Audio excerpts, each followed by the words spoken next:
Hello बच्चों, कैसे हैं आप सब। आओ बेटा सॉल्व करते हैं इस क्वेश्चन को। क्वेश्चन बेटा, if inter nuclear distance between A atoms in ए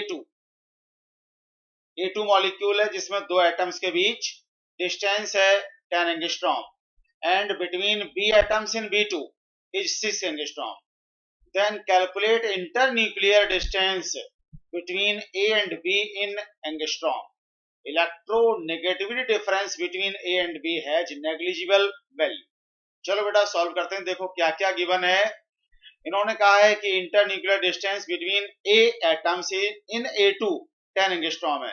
मतलब बेटा ये हुआ कि अगर हम radius of A plus radius of A दो बार लिखें तो दो ए एटम्स के बीच की जो डिस्टेंस है वो कितनी है बेटा, ये दे रखी इन्होंने 10 एंगस्ट्रॉम। ठीक है बेटा, 10 एंगस्ट्रॉम। इसका मतलब क्या हुआ, इसी को हम लिख सकते हैं बेटा 2 RA इक्वल टू कितना, 10 एंगस्ट्रॉम लिख सकते हैं ना। तो ये बेटा हो गया हमारा एक तो इक्वेशन, हमने इसको 1 बना लिया। और देखो ऐसा ही B2 में दो बी एटम्स के बीच का डिस्टेंस 6 एंगस्ट्रॉम बोला है। मतलब R B radius of B plus radius of B. ठीक है बेटा, ये कितना दे रखा है, ये 6 एंगस्ट्रॉम दे रखा है, 6 एंगस्ट्रॉम।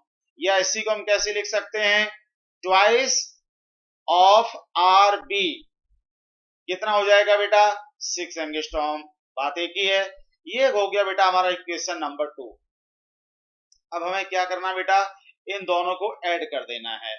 तो क्या आ जाएगा, इन दोनों को जब हम ऐड करेंगे twice R A plus twice R B equal to कितना आ जाएगा बेटा, 10 प्लस 6, यह आ जाएगा 16 एंगस्ट्रॉम आ जाएगा बेटा।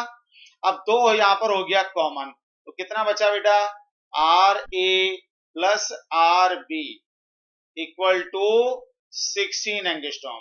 ठीक है बेटा, और हमें क्या निकालना है, आर ए और आर बी। उन्होंने पूछा है the distance internuclear distance between A and B, A और बी के बीच का इंटरन्यूक्लियर डिस्टेंस, मतलब radius of A plus radius of B पूछा है।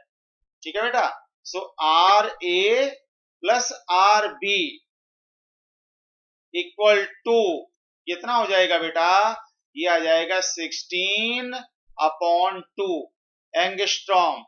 कितना आया बेटा, 8 एंगस्ट्रॉम आ जाएगा। बस बेटा यही इसका आंसर होगा, 8 एंगस्ट्रॉम। तो मतलब क्या हुआ, इंटरन्यूक्लियर डिस्टेंस मतलब डी ए बी, ये पूछा है इन्होंने, ये पूछा है। So D A B this is equal to how much, this is equal to 8 angstrom. ये होगा इस बेटा इस क्वेश्चन का final answer. Hope you understand. Thank you very much.